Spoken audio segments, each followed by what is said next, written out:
Party उसकी बात करती है। पीपल्स पार्टी ने अपना होमवर्क किया है। हर साल 1500 अरब रुपए सब्सिडी की मद में अशराफिया को दिए जाते हैं। 1500 अरब रुपए सब्सिडी मिलनी चाहिए, लेकिन टारगेटेड हो, गरीब आदमी को मिले, मुतवस्सित तबके के आदमी को मिले, उस सैलरीड क्लास के आदमी को मिले, ना कि सिर्फ सनतकार को मिले। ये मुल्क सिर्फ अशराफिया का नहीं है। इस 25 करोड़ अवाम में अशराफिया शायद 0.1% होगी। 99.9% अवाम जो है वो मुश्किलात में है, तकालीफ है उसको। तो क्यों ना सब्सिडी टारगेटेड हो।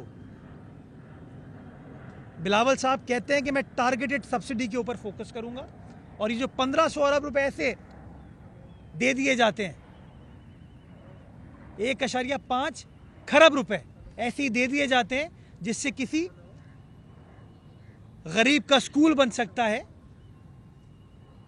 गरीब इलाके में हेल्थ की फैसिलिटीज को बेहतर बनाया जा सकता है, किसी गरीब के बच्चे को स्कॉलरशिप दी जा सकती है कि वो आला तालीम हासिल करे, वो भी डॉक्टर बने, इंजीनियर बने, टेक्नोलॉजी का इस्तेमाल करे। ऐसे पीपल्स पार्टी वो चीज करेगी। दूसरी चीज, अभी 18वीं आईनी तरमीम के बाद बहुत सारे ऐसे इश्यूज हैं, सब्जेक्ट्स हैं, जो कि आइन में अब वफाक के पास नहीं है। हमने बजट का मुताला किया तो पता चलता है 328 अरब रुपए, ये मैं आपको एग्जैक्ट नंबर दे रहा हूं, 328 बिलियन रुपीस, 328 अरब रुपए आप उन डिवॉल्ट सब्जेक्ट्स के ऊपर वफाक के जरिए खर्च कर रहे हैं। अगर वफाक में वो चीज ना हो, वो 17 मिनिस्ट्रीज ना हो, और वो सूबा उसके ऊपर काम करे, तो आप वो 328 अरब रुपए बचा सकते हैं। उन 328 अरब रुपए से आप मेहनत कश तबके की खिदमत कर सकते हैं, मजदूर तबके की खिदमत कर सकते हैं, किसान तबके की खिदमत कर सकते हैं, गरीब मुतवस्सित तबके की खिदमत कर सकते हैं। ये वो तरीक़ेकार है, ये वो विजन है जो आगे की बात करता है कि कैसे आप मसाइल को हल करेंगे। आखिरी चीज देखें, पिछले 20 साल में अगर आप देखें तो आपके अखराजात में इजाफा हुआ, आपके जिम्मेदारियों में इजाफा हुआ, लेकिन जो आमदनी है ना उसमें उस तरीके से इजाफा नहीं हुआ। ये जो मैंने आपको पहला पॉइंट बताया था सैलरीड क्लास के लिए कि तनख्वाह डबल की जाएगी, टारगेट किया है कि उसके अखराजात तो बढ़ रहे हैं, लेकिन आमदनी उसकी आगे नहीं बढ़ रही, उसकी आमदनी में इजाफा नहीं हो रहा, और इसकी वजह से डेट, लाइबिलिटी, मकरूज इंसान भी हो जाता है, और जिस तरह पाकिस्तान है, पाकिस्तान भी मकरूज हो गया।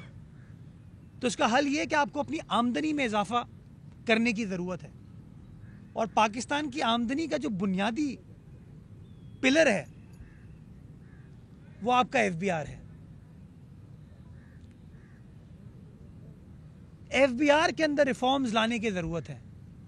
ये नहीं हो सकता कि आपके अखराजात ट्रिपल क्वाड्रिपल हो जाएं, लेकिन जो टैक्स कलेक्शन है वो डबल भी ना हो पाए, उसके अंदर इतनी चोरी हो, पिल्फरेज हो, लीकेज हो, कहीं एडवर्टेंटली होती है, कहीं इनएडवर्टेंटली होती है, बट बाहर कैफ।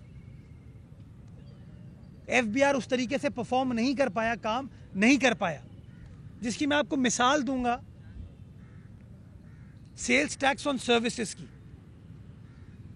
कि ये सेल्स टैक्स ऑन सर्विसेज सूबाई सब्जेक्ट था। परवेज मुशर्रफ साहब के दौर में एक ऑर्डिनेंस के जरिए FBR इस टैक्स के ऊपर काबिज हो गई, और टैक्स वो इकट्ठा करती थी। जब 18वीं आईनी तरमीम हुई तो इस मामले को वाज़ेह किया गया, इस मामले को क्लियर कर दिया गया कि सेल्स टैक्स ऑन सर्विसेज अब वफाक इकट्ठा नहीं करेगा, वो सूबे इकट्ठा करेंगे।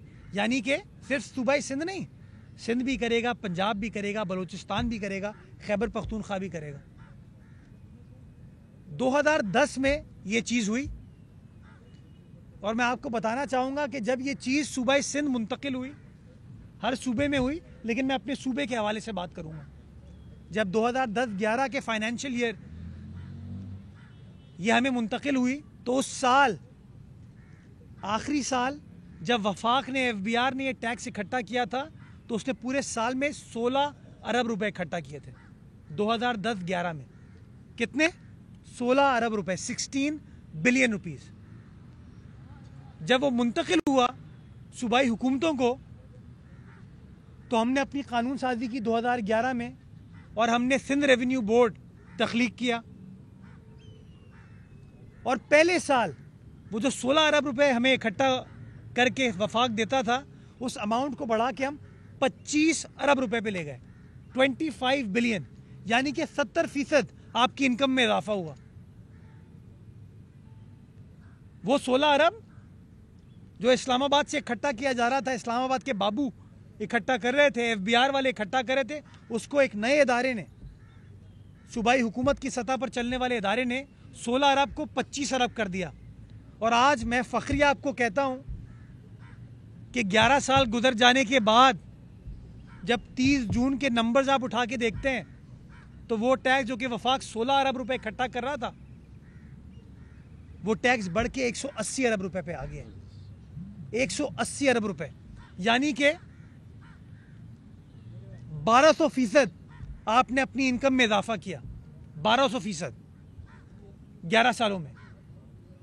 और अगर आप 1999, 2000, 2001, 2002 के टैक्स फिगर उठा लें, तो टोटल हजम जो FBR इकट्ठा कर रही थी, आज उस हजम को शायद डबल नहीं कर पाए हैं। तो हम ये समझते हैं कि आवाम को रिलीफ देने के लिए, आवाम के मसाइल को हल करने के लिए हम FBR में रिफॉर्म्स लेकर आएंगे, ताकि उसकी इनकम को, आमदनी में इजाफा किया जा सके, जो टैक्स कलेक्शन के लूप होल्स हैं उनको एड्रेस किया जा सके, और तमाम सूबों में कंसेंसस बिल्ड करके, वफाक में कंसेंसस बिल्ड करके, जिस तरह सेल्स टैक्स ऑन सर्विसेज हम इकट्ठा कर रहे हैं, हम चाहेंगे सेल्स टैक्स ऑन गुड्स भी सूबा इकट्ठा करें, ताकि रियासत के पास आमदनी में इजाफा हो सके और रियासत के पास इतने पैसे हों कि वो आवाम को रिलीफ देने के लिए, आवाम के मसाइल हल करने के लिए काम कर सके। ये तमाम चीज़ें जब होंगी, इसकी 2 बॉटम लाइन में देना चाहूँगा। भूख मिटाना चाहेंगे, नो हंगर इन पाकिस्तान, और हेल्थ केयर। बिलावल साहब पाकिस्तान भर का दौरा कर रहे हैं, चित्राल जाएं, दीर जाएं, इस्लामाबाद जाएं, मुजफ्फराबाद जाएं, क्वेटा जाएं, हर जगह जिना अस्पताल के साइबर नाइफ प्रोग्राम की बात की जाती है। हर जगह NICVD की कार्डियक केयर की बात की जाती है। हर जगह गम्बट की बात की जाती है। हर जगह SIUT की बात की जाती है। ये वो इदारे हैं, अगर हमने सेल्स टैक्स ऑन सर्विसेज अपनी आमदनी को बेहतर किया, तो हमने ऐसे इदारे क्रिएट किए, ऐसे इदारों को स्टैब्लिश किया, ऐसे इदारों को फंड किया जो कि लोगों की खिदमत कर सकें, बिला तफरीक खिदमत कर सकें। और इंशाअल्लाह जब ये इक़्तिदार पाकिस्तान पीपल्स पार्टी को मिलेगा, तो ये जो मंशूर के 10 नुकात मैंने आपको बताएं, ये हर नुक्ता मसाइल की निशानदही नहीं कर रहा, ये हर नुक्ता मसले के साथ हल की निशानदही कर रहा है, तकलीफ के साथ रिलीफ की निशानदही कर रहा है। और यही पाकिस्तान पीपल्स पार्टी का मंशूर है कि खिदमत सबसे आगे, बिला तफरीक खिदमत में सबसे आगे वो पाकिस्तान पीपल्स पार्टी है। और हम पुरुमीद हैं इंशाअल्लाह, हम पुरुमीद हैं इंशाअल्लाह कि ये जो खिदमत का एजेंडा है, डेवलपमेंट का एजेंडा है, और सिर्फ तनकीद की बात करने का एजेंडा नहीं है, इस एजेंडे के ऊपर, इस मंशूर के ऊपर पाकिस्तान की आवाम पीपल्स पार्टी को चूज करेगी, पीपल्स पार्टी का इंतखाब करेगी, और इंशाअल्लाह जीत पाकिस्तान पीपल्स पार्टी की। बहुत शुक्रिया। इस उम्मीद के साथ आने वाला वक्त हम सब के लिए बेहतर हो, आप दोस्तों के लिए भी बेहतर हो, हमारे लिए भी बेहतर हो, और हम सब मिलकर इस मुल्क को कौम की खिदमत कर सके। पाकिस्तान जिंदाबाद। अच्छा मोहतरम, मेरा सवाल है इसी मुतल्लिक सवाल है। आपने जो पानी पिलवाना मईशत की बहाली के हवाले से सिवाय FPR का जो आपने जिक्र किया,